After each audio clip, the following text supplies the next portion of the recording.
India नाम से कुछ नहीं होता है कि ये लोग जैसे अंग्रेजों का दिया हुआ नाम इसलिए इन्होंने पसंद किया क्योंकि भारत की जनता को गुलामों की तरह अपने बेटे बेटियों के लिए रखा जा सके। गए तो बेंगलोर में वो थे प्रधानमंत्री पद से निकाह करने के लिए, लेकिन उनका तलाक हो गया। प्रधानमंत्री पद का तो पूर्णतः तलाक हो गया। लालू जी ने यह घोषणा कर दिया था राहुल गांधी को दूल्हा बनाया जाए। नेता की कर रहे थे, अब नीतीश कुमार जी शादी का समझ लिए तो यह दोष नीतीश कुमार का। राजद और कांग्रेस की मर्जी से हो रहा है, लेकिन थोड़ा दिखावा करना था, इसीलिए एक्टिंग किए लालू जी और तेजस्वी जी की दुखी मन से वहां से निकले। एनडीए को तो कभी इंडिया से दिक्कत हो ही नहीं सकता। नमस्कार, आप देख रहे हैं लाइव सिटीज। मैं हूं आपके साथ सौरभ राज। विपक्ष ने अपने गठबंधन का नाम इंडिया रखा है। बीजेपी को घेरने की कोशिश की जा रही है। मेरे साथ बीजेपी सांसद संजय जायसवाल, इनसे बात करेंगे। इस बार तो आप लोग विपक्ष के जाल में फंसते दिख रहे हैं।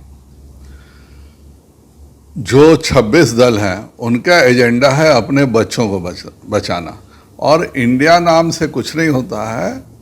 जो उद्देश्य हर जनता जानती है कि ये लोग जैसे अंग्रेजों का दिया हुआ नाम इसलिए इन्होंने पसंद किया क्योंकि भारत की जनता को गुलामों की तरह अपने बेटे बेटियों के लिए रखा जा सके। नीतीश कुमार भी पहुंचे, लालू यादव भी, तेजस्वी यादव, सारे लोग मिलकर के आप लोग को 2024 में सत्ता से बाहर करने का संकल्प लिया है। हम लोग कॉलेज के ज़माने में एक सिनेमा आया था निकाह, लेकिन पूरी फिल्म थी तलाक पे। तो वही हालत नीतीश कुमार का हुआ था।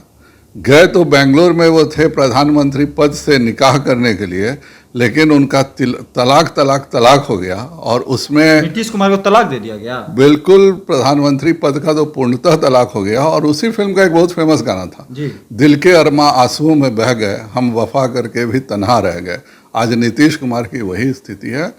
बेचारे ने सोचा था कि हम इतना वफादारी दिखा रहे हैं तो हमें कुछ पुरस्कार मिलेगा, लेकिन जब पटना में ही बैठक में जब जॉइंट ऑपोजिशन की बैठक हुई थी और उसी समय लालू जी ने यह घोषणा कर दिया था कि राहुल गांधी को दूल्हा बनाया जाए, तो वो दरअसल बात नेता की कर रहे थे। अब नीतीश कुमार जी शादी का समझ लिए तो यह दोष नीतीश कुमार का। नहीं, नीतीश कुमार भी कहते हैं कि वो पीएम बनना या पीएम उम्मीदवार के तौर पर खुद को नहीं देखना चाहते।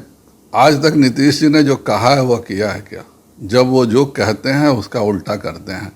और बेचारे ने बहुत उम्मीद से भाजपा का साथ तोड़ा था कि मैं 7 बार मुख्यमंत्री रह चुका हूँ, 8वीं बार बनूंगा, लेकिन एक बार प्रधानमंत्री पद के लिए कोशिश कर लूँ। जो फजीहत उनकी बेंगलोर में हुई है, और अंदरूनी खबर यह है कि जो 11 लोगों के नाम तय हो रहे थे समन्वय समिति में, उसमें भी नीतीश कुमार नहीं थे।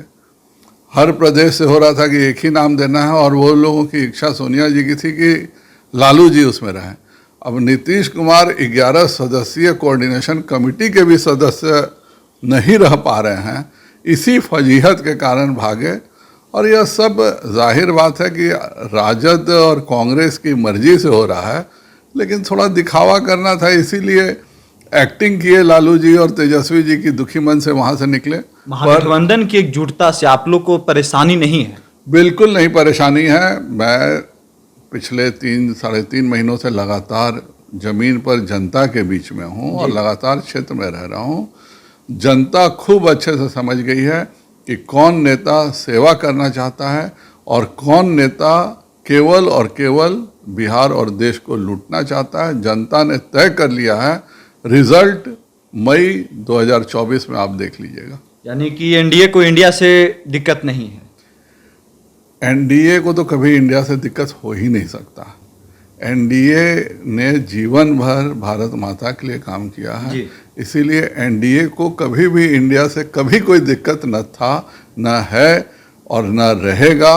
एनडीए देश को आगे बढ़ाने का काम कर रहा है, और ये जो तथाकथित अलायंस है सोनिया गांधी जी के नेतृत्व में, जिसका एकमात्र उद्देश्य राहुल जी को और नीतीश जी के दुखी होने का सबसे बड़ा कारण यह है कि उनको लगता था कि ममता बनर्जी कभी कांग्रेस के साथ नहीं जाएंगी, और जब ममता जी ने भी राहुल गांधी को कह दिया कि यह अच्छा लड़का है, तो नीतीश जी के जो बचे खुचे अरमान थे वह भी पिट गए, और इसलिए दुखी मन से कल इतने दुखी थे जी। कि बेचारे किसी पत्रकार से बात करना भी उचित नहीं समझा। चार्टर विमान से गए थे, बहाना ये किया गया पिछले बार जो काम अरविंद केजरीवाल जी ने किया था वही काम इस बार नीतीश कुमार जी ने किया है कि 11 के कोऑर्डिनेशन कमेटी में अपना नाम न देख करके फजीहत से बचने के लिए भाग के आए और इसीलिए कल घोषणा नहीं हुई कोऑर्डिनेशन कमेटी की।